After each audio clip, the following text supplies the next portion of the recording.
Hello friends, welcome to my channel age of sports.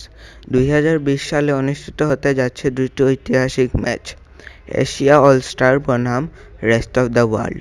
ম্যাচটির আয়োজক দেশ হলো বাংলাদেশ। জাতির পিতা বঙ্গবন্ধু শেখ মুজিবুর রহমানের 100তম জন্মবার্ষিকী হিসাবে বিসিবি ম্যাচটির আয়োজন করবে। এশিয়া অলস্টারে থাকবে এশিয়ার সেরা প্লেয়ার অর্থাৎ বাংলাদেশ, ভারত, পাকিস্তান, শ্রীলঙ্কা, আফগানিস্তানের ভালো ভালো প্লেয়ার। অন্যদিকে রেস্ট অফ দ্য ওয়ার্ল্ডে থাকবে এশিয়া ছাড়া বাকি দেশগুলোর প্লেয়ার। মূলত দুটি টি-20 ম্যাচের আয়োজন করা হবে। দুটিই খেলা হবে শেরেবাংলা ন্যাশনাল স্টেডিয়ামে। ম্যাচ দুটি হবে 18 ও 21 মার্চ 2020 সালে।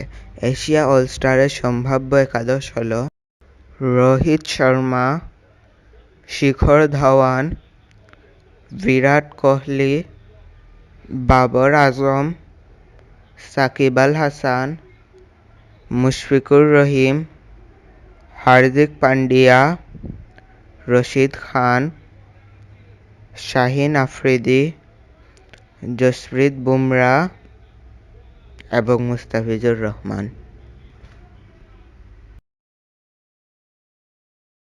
ক্রিকেট এবং ফুটবলের এমন নিউজ পাওয়ার জন্য please subscribe my channel age of sports.